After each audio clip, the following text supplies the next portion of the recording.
Oh, what's up, y'all? John Sanders here. Thanks for watching. Hey, this is Limitless Hoops, guys. Hey, we got our ball handling clinic tonight. So if you're coming to that, this is the jersey that I got for you. Of course, there's some green in it, and I got a green screen behind me. I don't even think about that, so it'll look like metallic black or something as I go in and out, whatever. Just go with it. It's all right. But you can guess who that might be. Atlanta, number 44. Ball handling. I mean, there's only so many people that could be. But if you are here, let's start off with the quote of the day. I see Jace. If you're here, check in the comment section so that I know that you're here. Please. All right. Quote of the day is, inches make champions.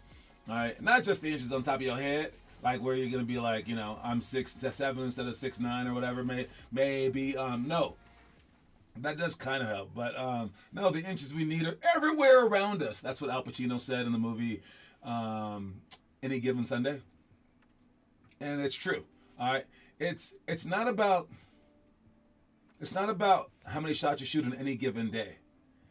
It's about, can you do that for the long haul, and you have to do it every single second. So it's not about, like, you know, the 14 years that it takes to become an expert. It's not about the 4 years that it takes to finally see improvement. It's about, like, today. And not even just today. It would be like, you know, did you do, like, your homework? Did you post it? Did you show up to the clinic? You know, but it's smaller than that. Again, I said it's an inch. It's during one of the drills, just any one of the drills that we do today. Are you going your absolute hardest? Are you trying your absolute most to focus? And if you aren't, you lost. And if you are, great. Now do it again. And then again. And then again. Because it says that the inches we need are everywhere around us. They're in every break of the game, every minute, every second. One half step too slow, too fast, you don't quite catch it.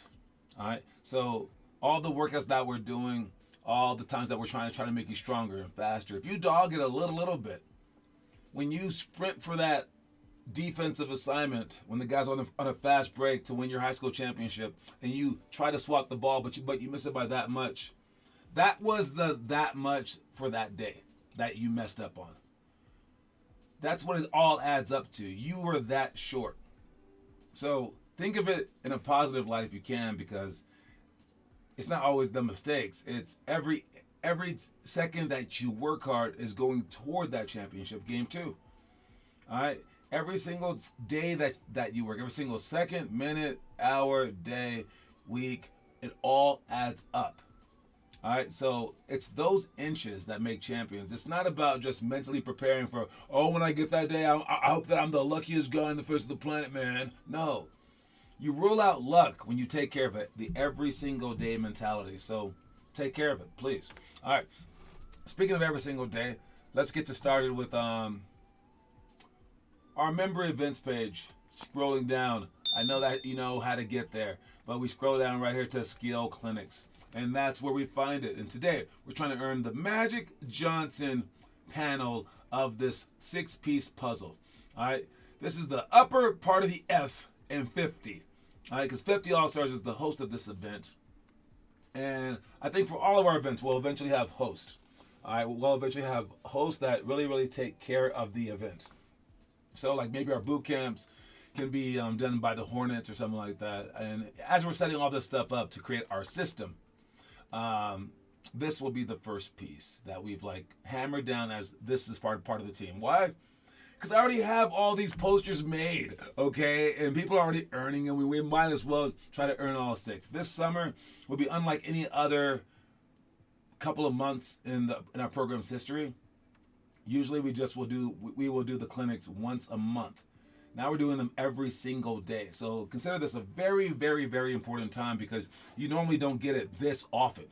You're being told this stuff all the time, all summer long. So you guys in the future will be the ones that really understand our game. And this is one of our most high IQ making clinics. I do feel sorry for Jace, though. Jace, sorry, man.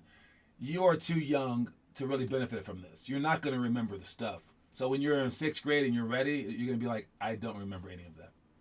That's how it happens. But if you're special, maybe if you're like studying it, but it'll probably take you like an hour a day to study it. When you're older, honestly, you just look over it for about 5 minutes every single day.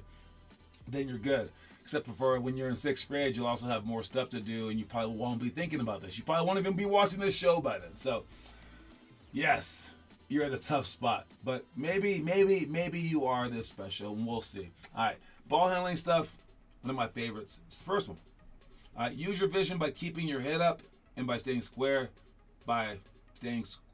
towards your teammates. You want to look at your teammates, keep your head up, look around. Position the ball off your palm and snap your wrist as you dribble or pass. All these things are pretty simple, except for even when an NBA guy makes a mistake, or sometimes when they don't make a mistake, they're probably messing some of this stuff up. So even if you're a pro, you're not going to know all this stuff. You're not going to be able to apply all this stuff all the time in the games, but we just work toward that perfection, even though it's impossible. All right, position the ball off your palm and snap your wrist as you dribble or pass, just like you're shooting it. The ball is not on your palm. Spread your fingers. Aim small and miss small when passing to your teammates. You want to think the smallest target possible and hit that spot. Accelerate by pushing off your back leg when you drive. Chair dribble pounds. All right, explosion. We're gonna do a rotation group here. All right, where we're pushing off, and then we will also add some basketball playing as well. Use your outside hand while driving or passing to keep the ball away from the defense. I think only like small kids would really mess this one up, dribbling with the wrong hand, but it can be said at any point in time. You can be dribbling with the inside hand. You want to dribble with the outside hand, away from the person, especially when you're going like off the pick and roll and things like that. Keep the ball away from the defense. Should be pretty obvious. Find passing and driving angles quickly and often.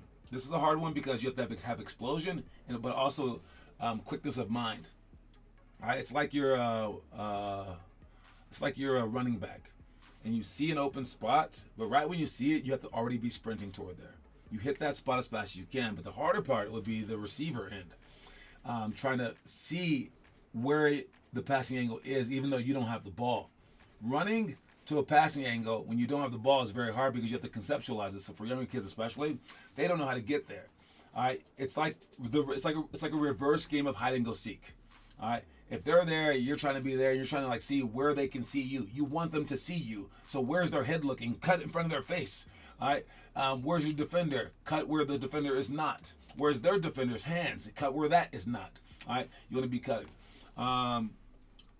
Dribble low and strong to maximize your strength and control. A lot of people like to dribble high because it's comfortable. But if it's comfortable for you, it's comfortable for the defender as well. So when you get down low, it's uncomfortable for you, and you do have to train to get there. You have to get stronger to get there. And when you do that, then the defender won't want to reach for that ball because that would be uncomfortable for them. So dribble low and strong to maximize your strength and control. When you are low, they can't push you off your base. Those of you guys who are getting pushed over and picked on, it's because you're not low. Predict and escape pressure by passing or with explosive dribbles. 1-on-2 escape for this one. Change your speed, hands, and directions while dribbling to beat the defense. Triple cross repeat for or maybe dribble tag for this one. And the last one is practice all the time as hard as you can. We're doing the dribbling dojo. Okay, so these are the drills that we can do today. But again, I promised you guys that we would play a lot. So we can definitely play a lot. But we have to figure that out. All right, let's move on to this guy. All right, this is the poll question. The poll question is this the best form, the best shooting form you've ever seen in your life? And the second question is this kid really a baby or is it just like a little person?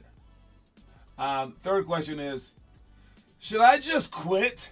I mean, if there's someone teaching this kid this good, I mean, obviously I'm not a good enough teacher. Geez, watch this.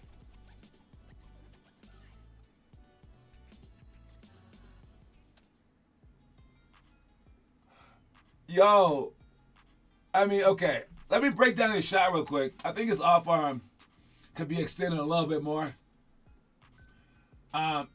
His hand on his off arm opens up a little bit and it stays too low.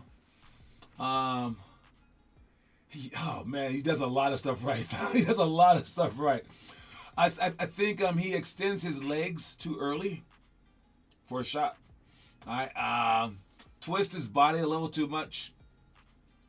But the positives are off the chart. I mean, he has his fingers spread, palm off the ball. His pajamas are on point. His feet extend, like his ankles are extending, so he's like, really getting his legs into the shot.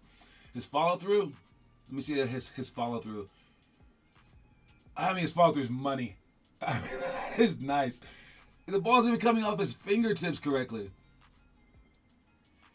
But yeah, just the extension of his off arm and then his fingers being curled on his off arm, that would be about it. But I mean, this guy, he has a better shot than I do. Because normally when little kids shoot, they're shooting like bank shots. They're shooting hard. They're just throwing it up there. And they're having fun. But this guy, I don't know what it took for his dad to teach him this, but probably report him to Child Protection Services. Is this in America? Is it in China somewhere? They even show his misses. This isn't about makes and misses. You can tell. This is real. All right? This kid makes a lot of shots. Oh, my goodness. We need to know his name. Future first overall pick incoming. You ain't joking, man. And why aren't you guys practicing like... Why can't you guys shoot like this? Oh, because you're trying to chuck it up to the tall basket? No. Work on your form. If you get your form like this, kids, man, you're doing something. Dang. I'm impressed. All right. I see Jacob in the comment section. What's going on? Let's check our trivia question of the day. Same one as last week. No one's answered it yet. Of all the retired players for the Celtics, which player played the least amount of games? It's a number. I double checked it. If you look through them all, there's so many retired players though. But this guy played the least, and it absolutely makes sense why he played the least.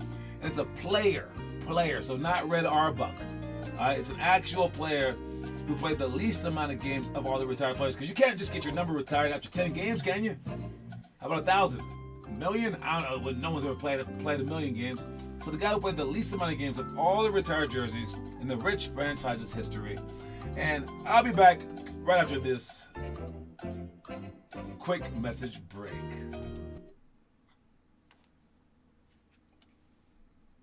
Warrior Challenge Arena, team challenges, personal challenges, competition games, stunt activities. We do birthday parties, bachelor parties, corporate team building events, field trips, youth group events, anything that brings a group together and you want to have some physical fun, Warrior Challenge Arena is the place for you.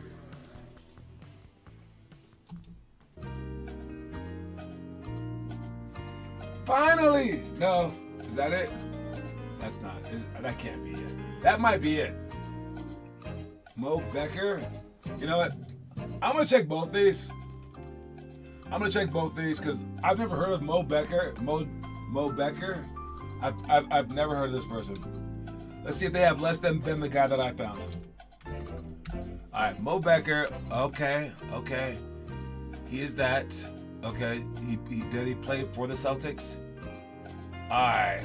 This guy, he played for the Celtics for like a year, guys. There's no way he's on there.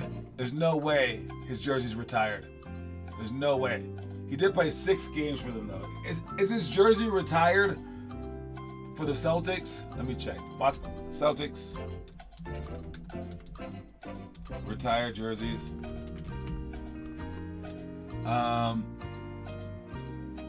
But I will say that Mo here, how many games total did he only played 43 games in his history. There's no way his number's retired. What was his number? His number 5, 6, and 67. Okay, 5, 6, no. 67. No, his number is not retired. Stop it. Just making up stuff. Let's check the other guy. Reggie Lewis might have a case. Reggie Lewis might seriously have a case. Reggie Lewis, American basketball player. I think Reggie Lewis might beat my guy. Oh man, it might.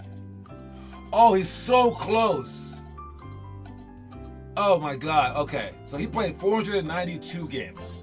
Reggie Lewis played 492 games. Let me see my guy.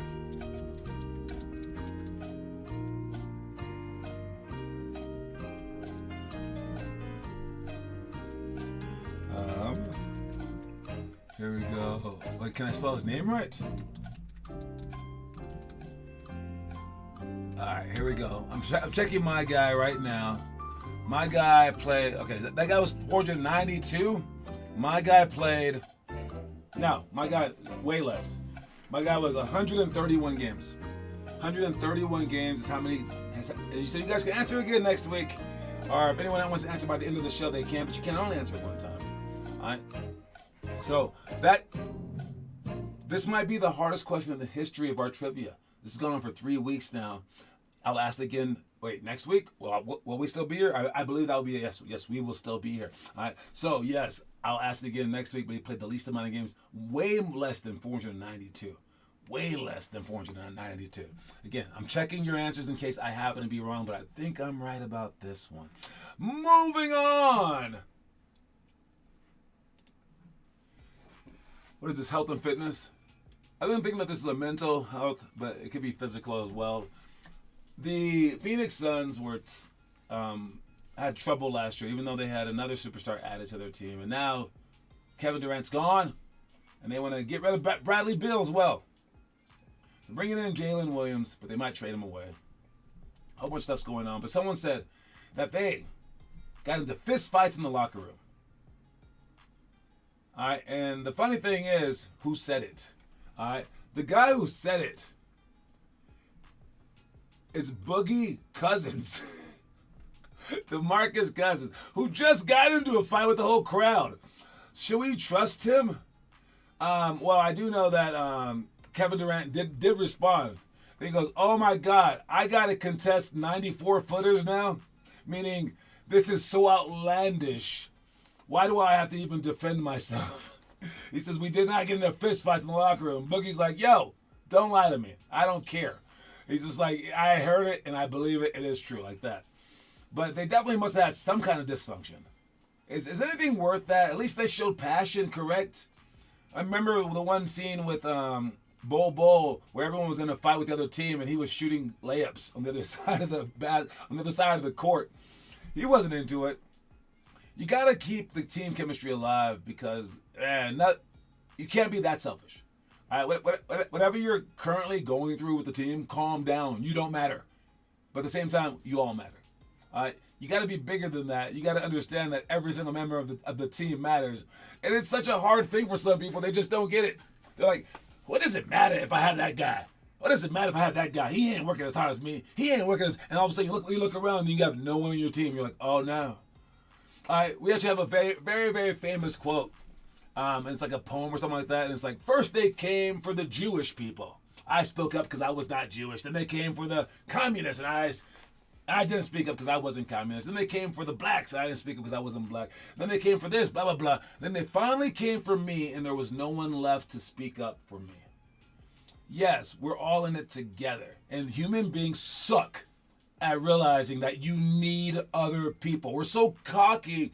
You have the help right there, and you have you need a lot of people to help you, push you, especially to high levels like the NBA or to an NBA championship. And you're gonna do something petty. It's just what human beings do. It's why we're at war. It's the human condition. It's an incurable one, but some people have skirted around it. Some people have defeated that. And it's those special people that can bring a team together and win at high levels, and those special people that can bring their support group together and make it to higher levels. Are you that special person, or are you not? Are you just going to have beef with every single human being thing that you meet? It's crazy, man. Check the homework. What we got? It's what you do in the dark. The dark. I'm here. The dark that puts you in the light. What you do in the dark, that puts you in the light. Yes, it is. Let's see what you guys are doing in the dark. We got Jace. Lots of cones. Nice job.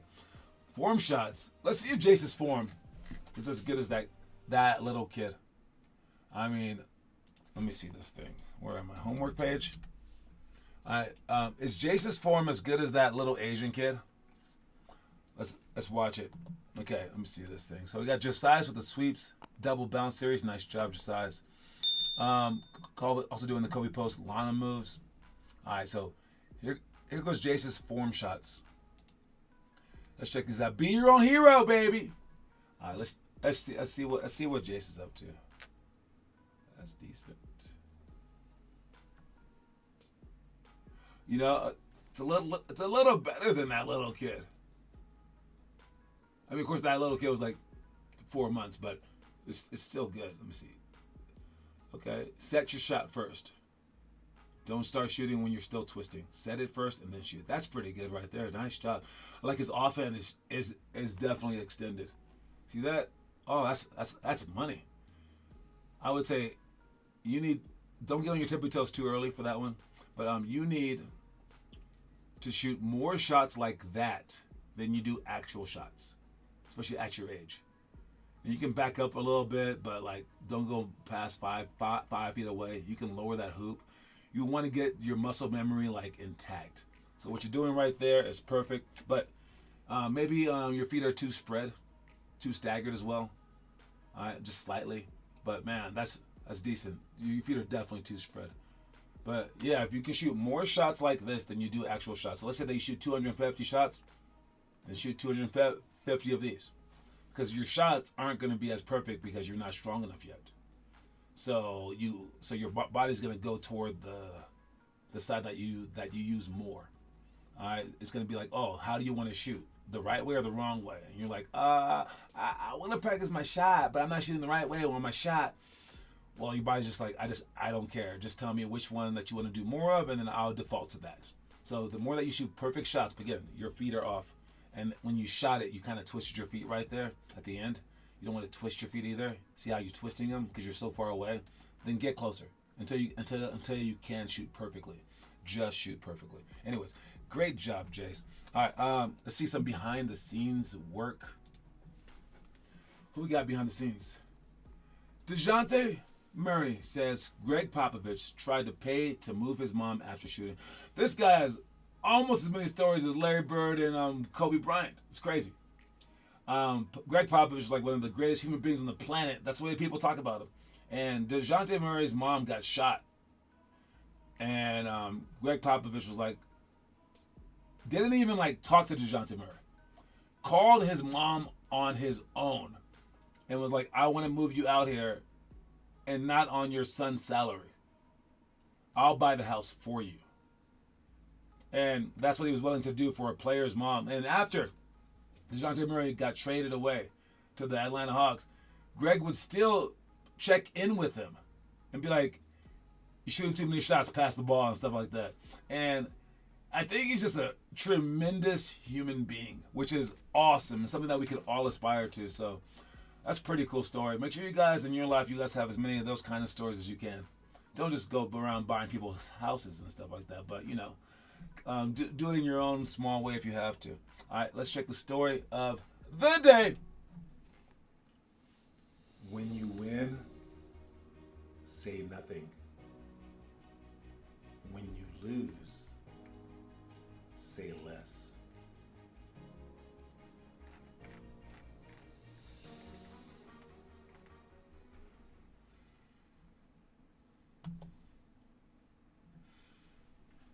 When you win, say nothing. When you lose, say less. I like that. I'm looking at the jersey thing, at the retired jerseys of the Celtics, and there's a chance I may be wrong. I don't even know. I don't even know. There's no way. There's no way. I'm pretty sure I'm right.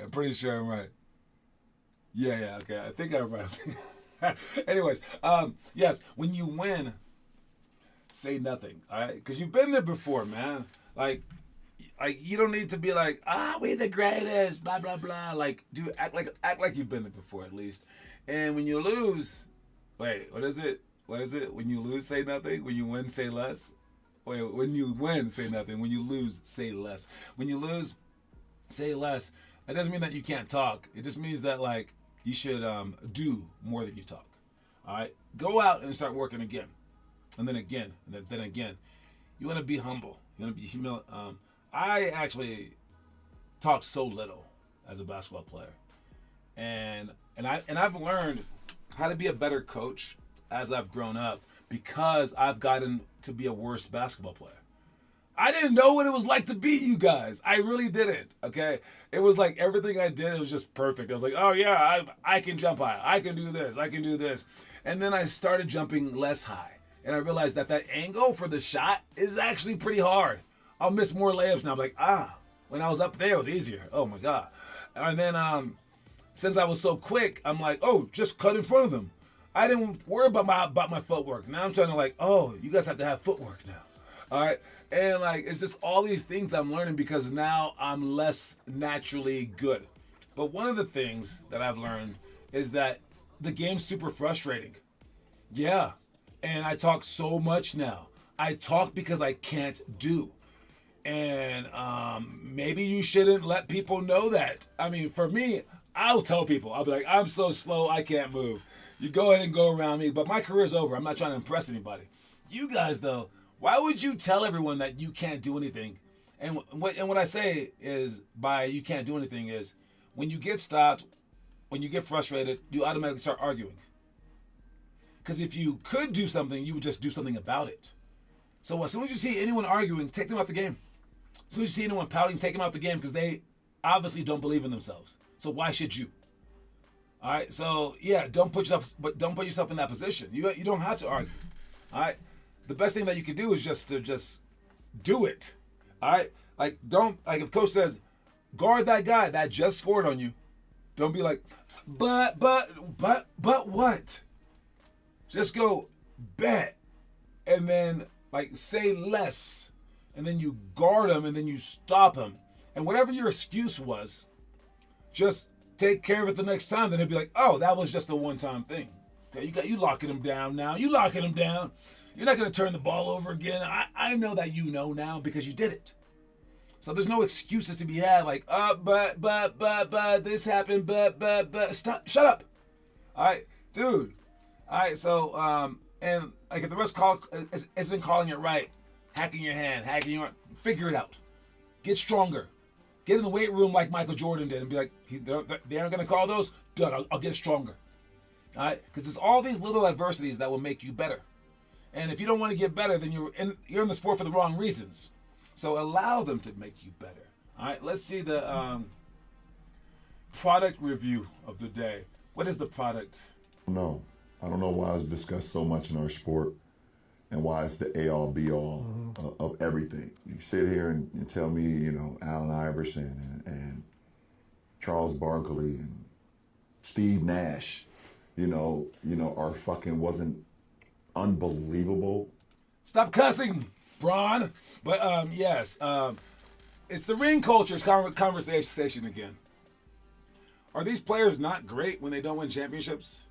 We have to stop it because it is ruining the game. The fans are helping to ruin the game by saying Michael Jordan is only greater than LeBron James because he has more championships. So what every other player hears is, leave my team. What any player without a championship hears is, oh, then I better join the best players. Which you, as a Denver Nuggets fan, when you say this player's better than that player because of championships, Jokic hears that, and he's more likely to go, well, let me team up with Luka Doncic. So you just ruined your team. All right? Let's stop with that narrative because it doesn't really make sense. Again, like I said before, championships are more like of a GM title. I think as a player, all you can do is try your best to win a championship. And I would like it if all the teams were even. Like, just see where they are, mix them back up until they're all even, and give everyone a fair shake, because that would be competitiveness. As for the GMs, though, you want it uneven. All right? So, yeah, that's just what I think about that. I think that the ring conversation is a little overblown. All right? Because it doesn't take into account the greatness of the individual player. And that's all that you can really handle. So handle your stuff. All right? Don't forget, quote of the day. We're going to ask that question again next week, by the way. Quote of the day is, inches make champions. All right, that's my time. I'll talk to y'all later. I'll see y'all in a second at the ball handling clinic with my jersey on. See you guys then. Make sure you guys bring yours. All right, talk to y'all later, man. Reese's Pieces. Bye.